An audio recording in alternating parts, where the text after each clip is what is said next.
ज्योति मल्होत्रा के ट्रैवल्स सिर्फ इंडिया के अंधेर खूबसूरत टूरिस्ट स्पॉट्स या थियोर न्यूट्रल देशों तक ही सीमित नहीं थे। उनके आइटिनरी में कम से कम थियो इम्पोर्टेंट सफर बॉर्डर पार पाकिस्तान के शामिल थे। ये ट्रिप्स उनकी ट्रैवल डायरी में सिर्फ फुटनोट्स नहीं थे, बल्कि उनके यूट्यूब चैनल पर प्रोमिनेंटली फीचर किए गए थे, जिससे उनकी पब्लिक इमेज में एक डेयरिंग एडवेंचर का एलिमेंट जुड़ गया। उन्होंने इन क्रॉस बॉर्डर एक्सकर्जन्स को अपने यूजुअल जोश के साथ डॉक्यूमेंट किया, ऐसे एक्सपीरियंसेस शेयर करते हुए जिन्हें करने की हिम्मत कुछ ही इंडियन यूट्यूबर्स करते थे। जो कहानियां वो बुनती थीं, वो बहुत कैप्टिवेटिंग होती थीं, कल्चरल इमर्जन और शेयर्ड हेरिटेज की एक्सप्लोरेशन पर फोकस करते हुए, जिससे व्यूअर्स और शायद कुछ समय के लिए अथॉरिटीज भी चौंकन्नी नहीं रहीं। पाकिस्तान से उनके यूट्यूब वीडियोस में तरह तरह के एक्सपीरियंसेस दिखाए गए, जो शायद एक ब्रॉड ऑडियंस को अपील करने के लिए डिजाइन किए गए थे, जो पड़ोसी थीश में इंटरेस्टेड थी। उन्होंने पुराने हिंदू मंदिरों को एक्सप्लोर करते हुए व्लॉग्स पोस्ट किए, उनकी हिस्ट्री और सिग्निफिकेंस को कैप्चर करते हुए। एक और वीडियो सीरीज में रमजान फूड टूर डॉक्यूमेंट किया गया, जिसमें उन्होंने अपने व्यूअर्स को रमजान के पवित्र महीने में पाकिस्तान के मजेदार खानों में इमर्स कर दिया। उन्होंने मंदिरों में जाना भी जरूरी समझा, खुद को एक कल्चरल एक्सप्लोरर के तौर पर पेश करते हुए, जो पाकिस्तानी समाज की डाइवर्सिटी को समझने में कीन थी। इन केयरफुली चुने गए सब्जेक्ट्स ने एक ओपन माइंडेड क्यूरियोसिटी की पिक्चर बनाई, जिससे उनके बार बार जाने का असली मकसद छिप गया।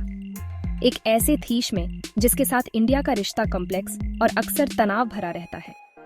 एक खास तौर पर नोटेबल वीडियो जो पिछले साल मार्च में पोस्ट किया गया था, उसमें अटारी वाघा बॉर्डर पार करने की उनकी जर्नी डिटेल में बताई गई थी। इस व्लॉग में उन्होंने बॉर्डर क्रॉस करने का प्रोसेस बहुत बारीकी से डिस्क्राइब किया, बॉर्डर पर कैसा माहौल था और करेंसी एक्सचेंज रेट्स की प्रैक्टिकल बातें भी। ये बज़ाहिर हार्मलेस सा ट्रैवलॉग, जो पोटेंशियल ट्रैवलर्स के लिए टिप्स से भरा था, अब ज्यादा खतरनाक नजर आता है।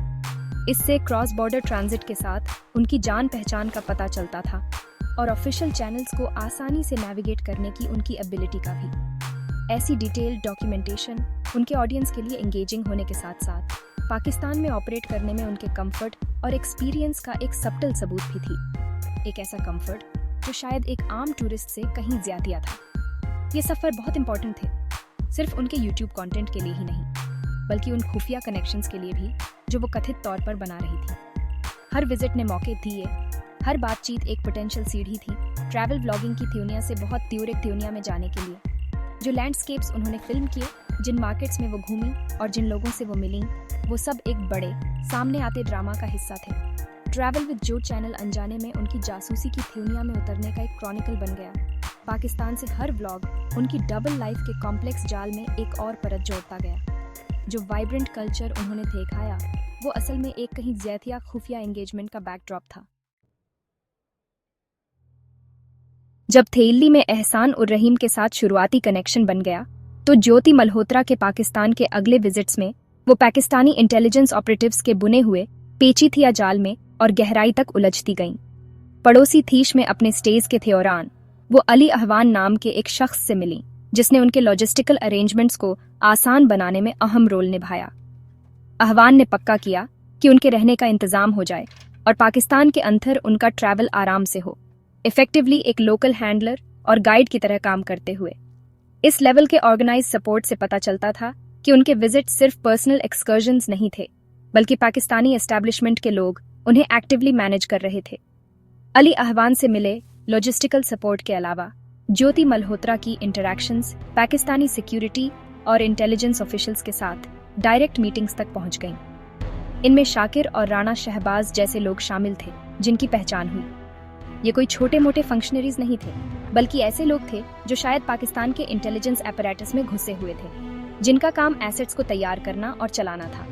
इन मीटिंग्स का नेचर टूरिज्म ऑफिशियल्स के साथ होने वाली आम बातचीत से बिल्कुल अलग रहा होगा, बल्कि उनका फोकस ज्योति की पोटेंशियल को आंकने, उन्हें रिक्वायरमेंट्स के बारे में बताने और इन्फॉर्मेशन के फ्यूचर ट्रांसफर के लिए सिक्योर कम्युनिकेशन लाइंस बनाने पर रहा होगा। एक ट्रैवल व्लॉगर जो सिर्फ एक डिप्लोमेट से बात करती थी, उसे पाकिस्तान में इंटेलिजेंस ऑफिसर्स से मिलने वाली शख्सियत बनने तक का ये बीतलाव उनके इन्वॉल्वमेंट में एक बड़ा एस्केलेशन था।